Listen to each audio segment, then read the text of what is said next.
Wacana kan kemarin rencana untuk menaikkan biaya atau ongkos haji itu. Nah, Ya. Ustadz itu memberatkan misalnya dari sisi agama, artinya kan walaupun haji untuk orang yang mampu, tapi seperti apa pandangan Ustadz? Di dalam Al-Quran Allah menjelaskan surat Al-Hajj, Al-Hajju Ashhurum Ma'lumat. Sesungguhnya haji ini harus diinformasikan, di maklumat itu diumumkan bahwasanya haji ini man istata'a ila sabila. Artinya bagi orang yang sanggup di jalan Allah Subhanahu wa taala. Jadi kalau seandainya memang pemerintah ataupun dari kedutaan Arab Saudi, pemerintah Arab Saudi memang menaikkan ongkos biaya haji plus reguler maupun apapun itu, umroh maupun haji, maka kalau ini memang sudah layak dan melihat daripada masyarakatnya yang tidak mampu nih, tapi kalau memberatkan daripada masyarakat umat Islam yang ingin menunaikan ibadah haji rukun Islam yang kelima dengan kesempurnaan itu, lalu ada kebijakan yang memang notabene menyusahkan. Dan ini lagi pertimbangan ini harus hendaknya lebih berhati-hati dalam menyingkapi hal tersebut, karena bagaimanapun orang umat Islam terbanyak di Indonesia ini, yang terbanyak menunaikan ibadah haji kan Indonesia. Apakah Arab Saudi, Turki? Tapi di Indonesia mayoritas terbanyak mereka menunaikan ibadah haji, lalu dipersulit dengan biaya kenaikan ongkos haji. Ini tentunya sangat memberatkan bagi semua pihak, wabil khusus yang sudah berangkat atau sudah menyicil tiba-tiba naik. Ini bisa, kalau seandainya sampai mereka tidak berangkat karena pembengkakan kenaikan biaya ongkos haji, ini zalim pemerintah, zalim, dosa, dan ini bisa mengakibatkan ketidakkeberkahan negara kita.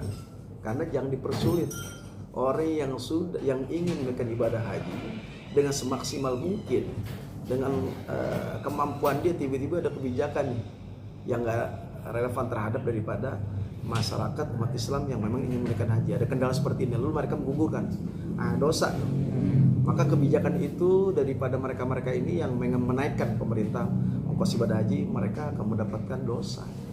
Kenapa? Bayangkan kiblat kita, inna sholati wa nusuki wa mahyan lillahi rabbil alamin. Kemudian sebelum kita niat kan ada usolli farzuri arba arkatin mustaqbilal kiblati, menghadap kiblat itu daripada keinginan umat muslim menunaikan ibadah haji. Siapa sih yang nggak mau kesempurnaan Islam tetap pada rukun haji?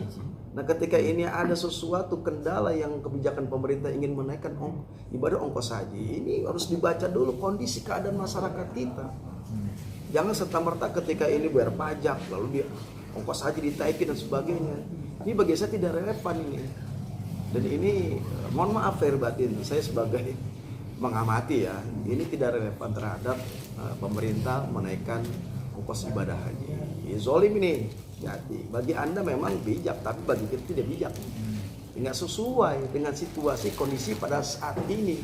Kalau ini ditekan pemerintah kepada umat Islam yang ingin menunaikan ibadah haji karena biaya ongkos, ini memberatkan, bukan mempermudah bangsa kita. Pemerintah kita bukan mempermudah daripada orang yang berangkat haji, umroh, dipersulit dengan biaya kenaikan ongkos haji dan umroh. Kalau ini terjadi, ada apa ini? Jangan sampai ini menunjukkan bala dan musibah buat pemerintah kita. Na'udzubillah tsumma na'udzubillah. Wallahu a'lam bishawab. Tapi Ustadz, sepengetahuan Ustadz, kalau di Arabnya sendiri seperti apa sih Ustadz untuk regulasi biaya haji sendiri? Ya, kalau di Arab tergantung bagaimana bagi travel itu yang bermain di situ. Mereka yang bertransaksi dengan hal berhubungan ibadah haji. Toh mereka kan Arab kaya. Sebenarnya biaya ongkos haji itu murah. Umroh murah. Karena travel ini mohon maaf, ada yang sekian memainkan, ini biasa seperti ini. Karena mereka juga kan di sana biaya hotel, biaya yang lain, adanya administrasi yang lain. Ini kan memang sudah dipertimbangkan. Nah, Arab Saudi tidak menaikkan ibadah ongkos haji, cuma pemerintah kita. Kenapa sih mesti dinaikkan ibadah ongkos haji? Ini menyusahkan. Coba nih dipertimbangkan kembali kebijakan ini, apakah sudah pantas, sudah baik kepada umat Islam. Jangan dipersulit lah, jadi persusah. Nanti kalau Anda mempersulit dan mempersusahkan daripada umat Islam yang ingin menunaikan ibadah haji, nanti dipersulit lagi Anda. nggak sampai ke akhirat nanti. Sholat Anda, puasa Anda, zakat Anda nggak sampai kepada Allah. Kenapa? Mempersulit rukun Islam yang kelima. Lalu Anda, mohon maaf lahir batin, menyusahkan, mempersulit orang yang ingin menunaikan ibadah haji karena kebijakan menaikkan ongkos ibadah haji. Kalau kedutaan Arab Saudi itu mah welcome aja. Cuma permen-permen ini loh. Ada apa sih dengan pemerintah kok pajak naikin semua tekan nih ongkos ibadah haji tekan. Mau ada apa ini? Mau hancur negara ini.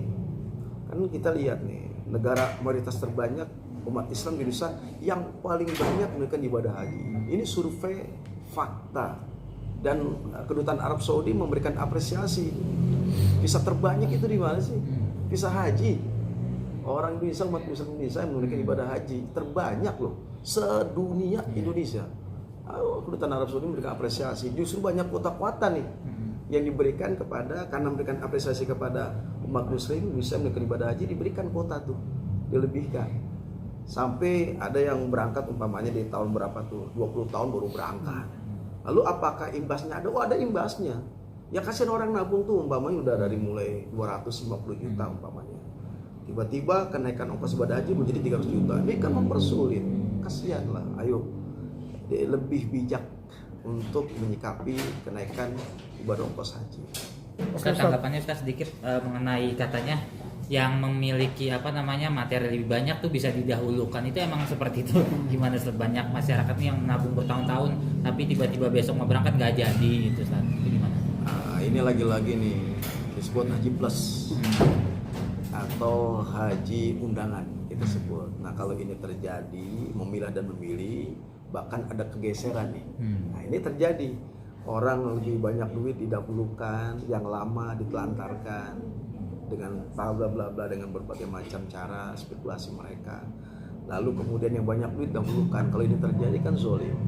Nah ini tugas daripada Kementerian Agama, MUI, Majelis Ulama Indonesia. Dan ini harus diresponsif oleh Kementerian Agama. Ini kalau ini terjadi nih, yang lebih banyak duit, lebih dahulukan, lebih dikedepankan. Haji menutup kemungkinan yang lain dilengserin tuh. Berangkat tahun depan. Kalau ini terjadi zolim nih. Nah ini hendaknya daripada pemerintah, terkhusus daripada Bapak Menteri Agama melihat hal ini, tolong dong diupayakan cari jalan terbaik menyikapi hal ini. Jangan sampai berlarut-larut. Kalau sampai berlarut-larut ini terjadi, maka ada kezaliman permainan di situ.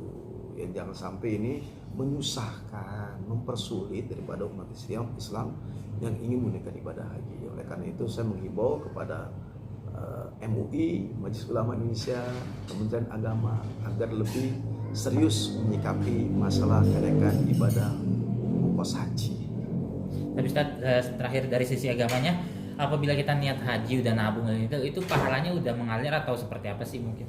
Kalau orang niat innamal a'malu binniyat, sesungguhnya sesuatu apapun diawali dengan niat. Niatnya ibadah haji, lalu dia menabung nih, susah payah dari petani deh, katakanlah petani dia sampai ngumpulin dari 100, 200, sejuta, 2 juta terkumpul lah untuk biaya ongkos haji.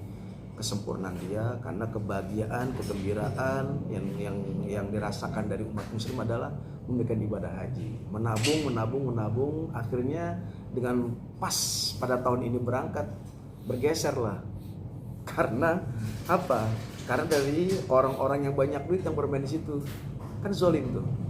Nah kalau ini terjadi, nggak berangkat umpamanya tahun ini, tetap dia seperti orang sudah menunaikan ibadah haji, dicatat amalnya seperti menunaikan ibadah haji. Meskipun umpamanya digugur nih, nabung tiba-tiba umurnya nggak sampai 13 tahun, ada 20 tahun kan, nggak berangkat nih, meninggal, itu sudah tercatat dia menunaikan ibadah haji. Kenapa? Karena awalnya niat innamal a'malu binniyat, niatnya untuk berhaji, wafat syahid fi sabilillah. Insyaallah orang yang memang ikhtiar untuk menunaikan ibadah haji dengan rukun kesempurnaan Islamnya, tiba-tiba nggak sampai pada waktunya dan waktu sudah diambil sama Allah, insya Allah sudah dipredikat adalah beliau adalah sudah berhaji di jalan Allah Subhanahu wa Ta'ala.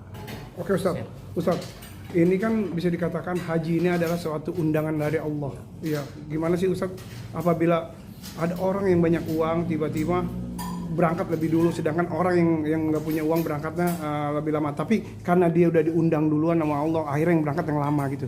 Nah menurut Ustaz itu seperti apa tuh? ada disebut haji mardud, yang ditolak Allah karena daripada keinginan dipaksakan, karena uang yang bermain situ, mungkin karena uang mungkin memperlancar segala sesuatu. Nah, ketika ini dipaksakan diberangkat karena main uang di situ, lalu kemudian hajinya apakah itu diterima sama Allah? Sah sah, tapi di sana apakah diterima atau tidaknya itu tergantung daripada permainan situ. Kalau menzolimi, dia langsung datang diterima, itu bukan panggilan Allah, itu bukan panggilan Allah, panggilan dari pemerintah, karena diupayakan terdepan, karena yang bermain adalah uang. Kalau ini terjadi daripada pemerintah kita, zolim, bahaya, kasihan haji yang geser lagi, mesti mereka dapat kuota, geser lagi, sampai kapan ini terjadi? Itu hajinya, nah ini wallah, haji mardud itu bahaya nih. Haji mardud ada yang ditolak sama Allah, hanya dia sah tapi tidak mabrur. Karena ada tuh, Allahumma hijjal hajjam mabrura wa sa'yam mashkura wa dzamban maghfura wa tijalan tabulan wa ayatu fis sudur wa tijaratan lan tabur ya'ni ma fis sudur. Nah, itu kan ada doanya tuh. Allahumma hijjal hajjam mabrura, ya Allah jadikan haji saya haji yang mabrur, wa sa'yam mashkura, orang yang selalu bersyukur. Nah, ketika dia tidak mabrur, ya karena uangnya dia bermain deg dengan cara seperti itu, dengan cara uang dipanggil. Belum tentu dipanggil sama Allah. Itu panggilan dari pemerintah yang memang dia lebih banyak uang yang diusahakan, jadi akhirnya berangkat. Boleh sah-sah aja, menurut saya nggak jadi dosa kok. Tapi ya Pak terima, wallahu a'lam bishawab, itu urusan Allah dah. Tapi cara-caranya ini loh nggak baik. Oke, Ustaz. Siap.